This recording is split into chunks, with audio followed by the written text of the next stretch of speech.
Thank you. My name is, where's the click? My name is Hoa Chung Aldous, and everybody's thing is Hoa is H-O-A, but people think it's W-A, that is awesome, because that's how you pronounce it, that Hoa. And a lot of people, how do you say when you see H-O-A? I can hear worse one. Some people call me whore. So, my husband, every time we travel, people say that, and one day he say, the lady come out and say, who? And my husband, the whole room quiet, my husband stand up and say, what do you call my wife? He stuck his chest out, and you should see the whole room is quiet, and they put their head down and they say, oh no, we're going to have a big incident. But it said Hoa. So,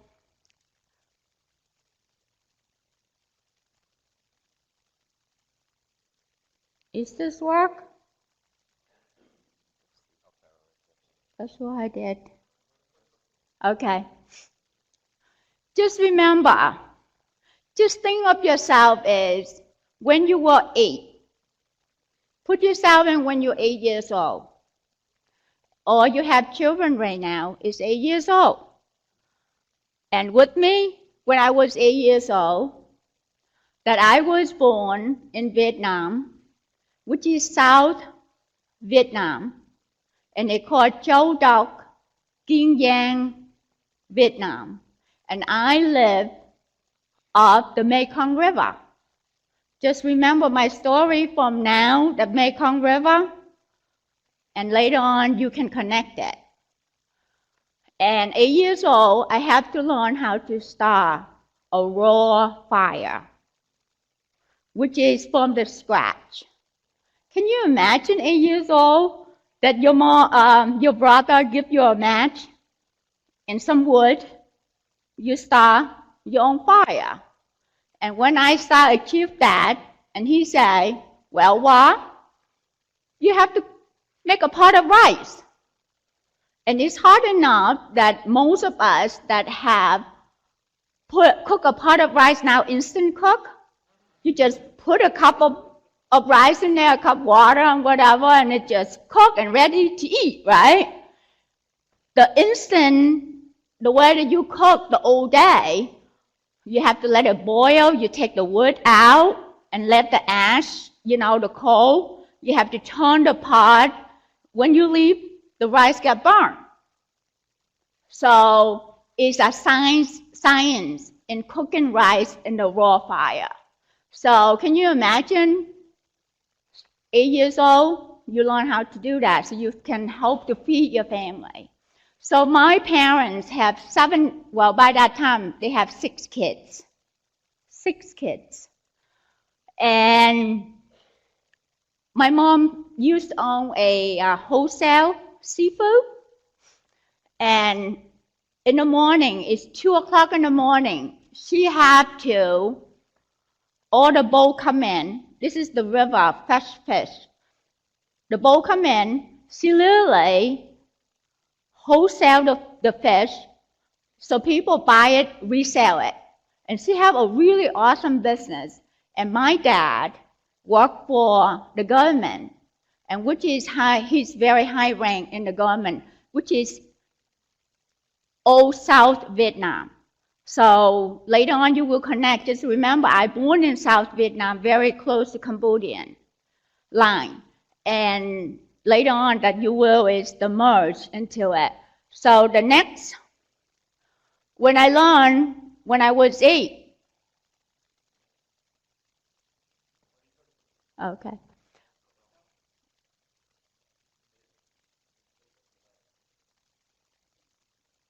Okay, take.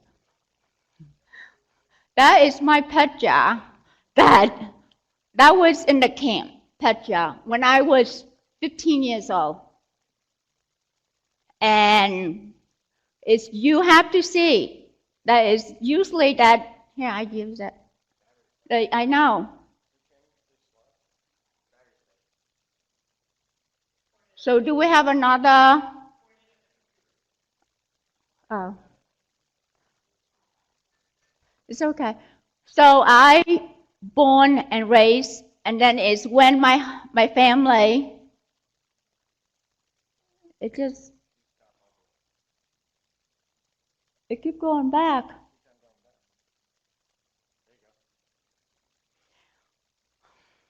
So my dad worked for the old government, and South Vietnam, when it fell, and the North Vietnam took over, my dad is a high official in the government, so they have to tell him that he had to give up his position.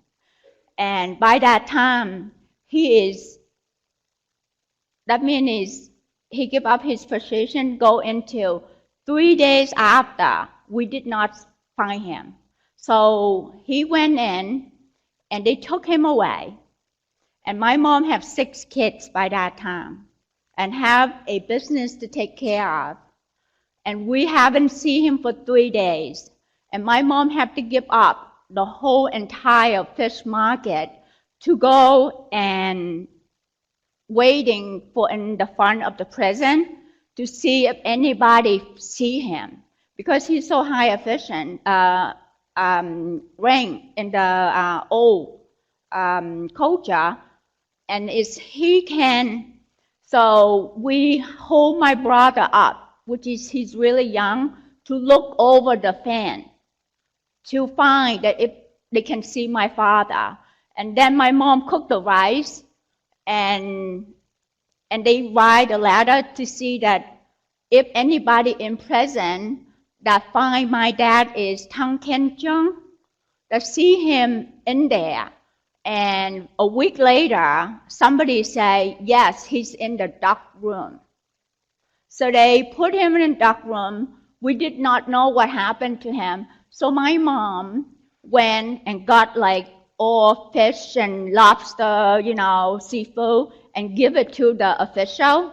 So hoping that they keep my dad in town, in prison in town.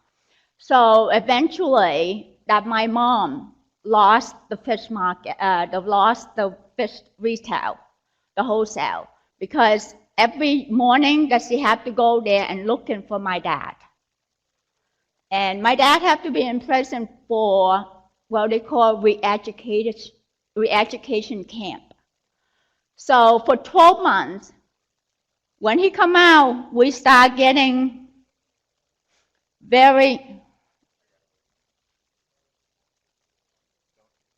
so we getting destitute, getting no money left. So my dad say, and the North Vietnam now is fighting with Cambodian war. And they start drafting my brother. We have 3 older brothers, but 2 oldest one that going to get drafted to fight to Cambodian war. So my dad did not, he go in prison for 12 months, and now he come out. He don't want to lose his son. So that's how our journey start. And it's easy for my family. Can you hear me? So easy for my family that my mom and dad that would be stay in Vietnam, have the same culture, the same language, nothing changed. Life is much easier for them. But now, before I was young, I don't understand that. Now I'm older, and literally that I have children to raise, and I always put myself in my mom and dad's age, in position that I was wondering, would I do that? Would I put my 7 children on the boat and have no idea where we're going? And the plan is we're supposed to go to Thailand.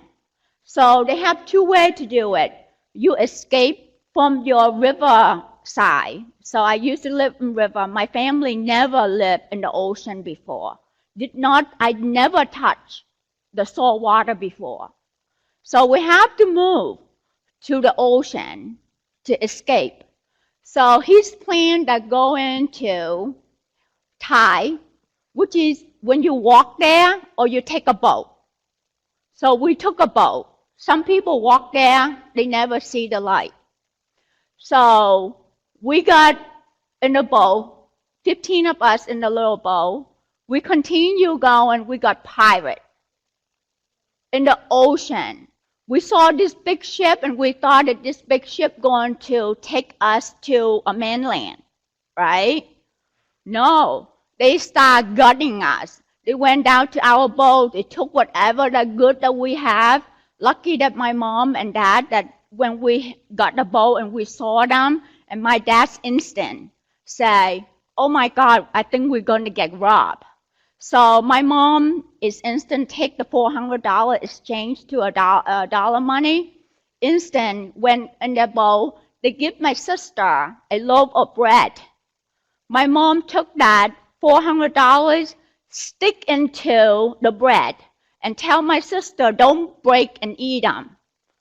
Because they would not take the bread, because the bread that they gave us, they wouldn't take it away, right? So we got that 400. My sister, hugged it like a little teddy bear. And that $400, we went to the camp. So when we're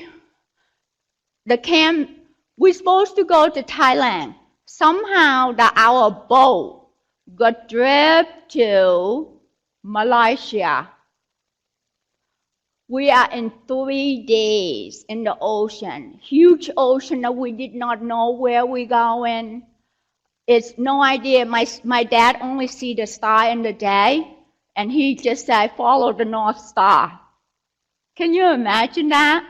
And then we finally saw the island, which is we stay in Pulau Bidang, which is a small island. When we got there, it's like 38,000 people, that refugee that there.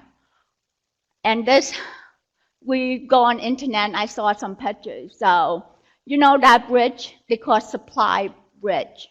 And that pier is meant so much for me. You find the freedom, but it's really sadness in that.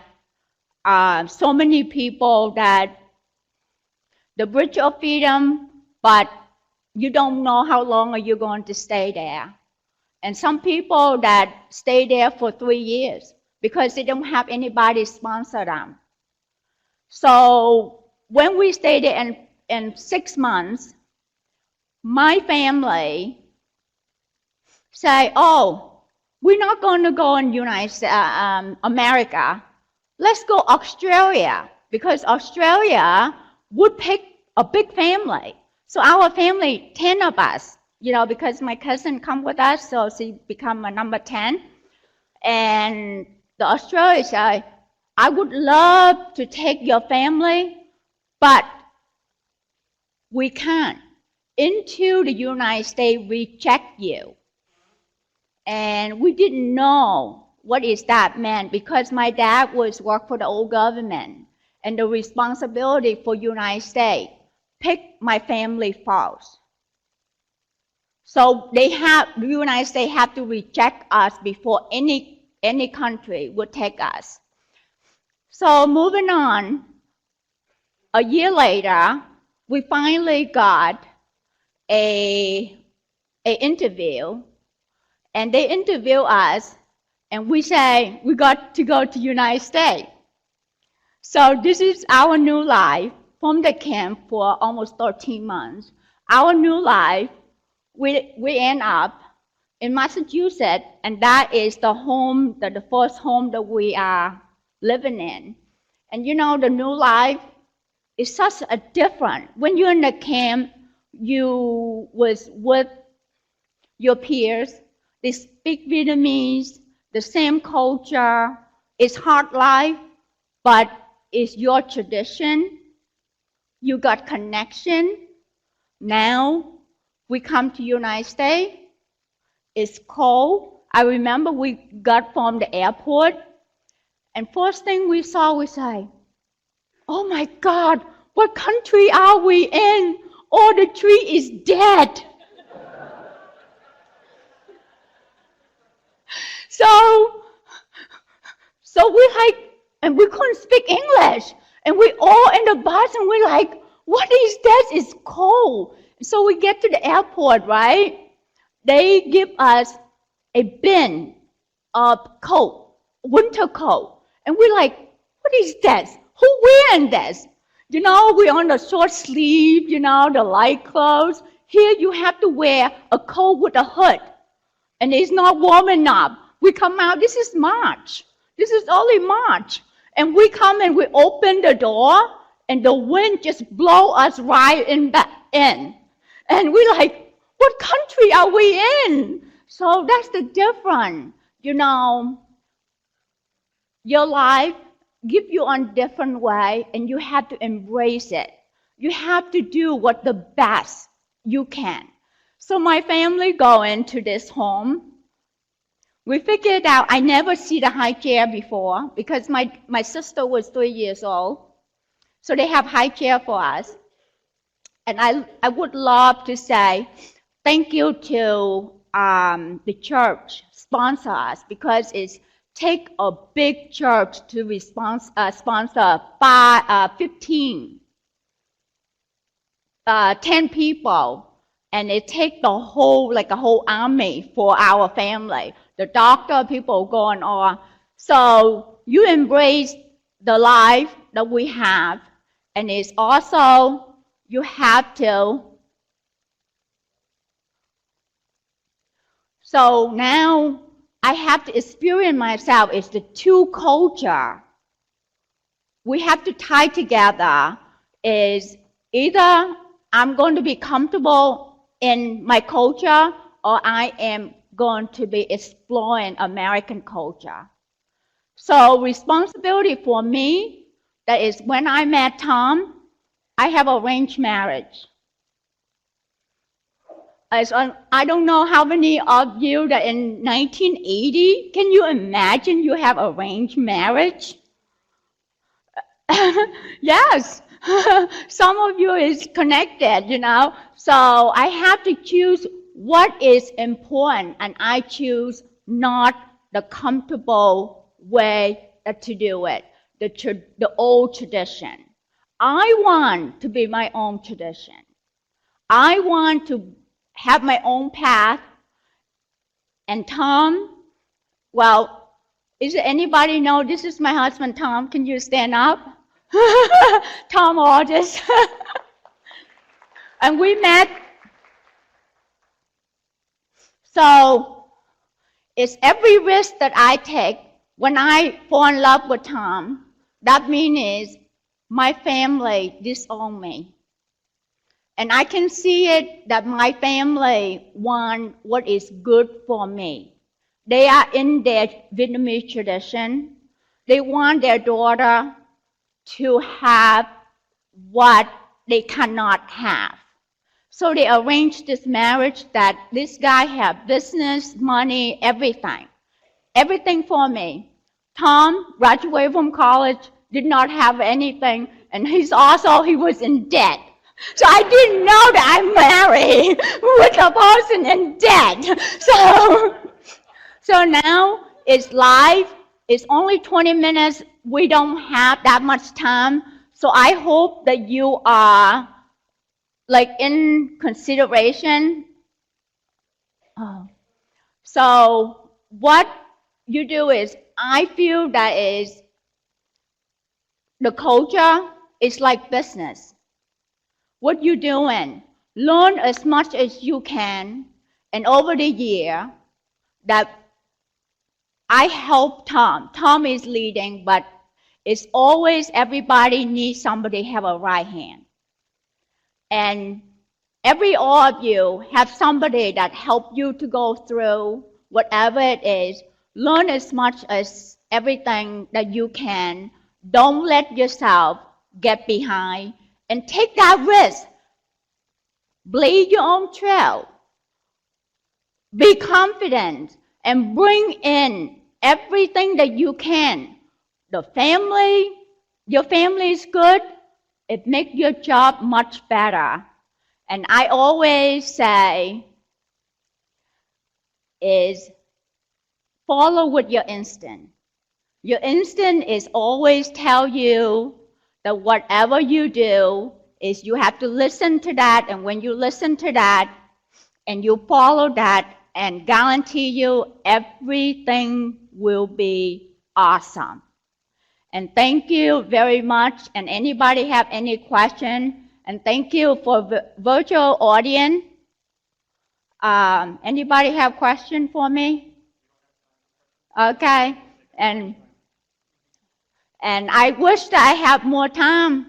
I wish I had more time. Please let Jack know.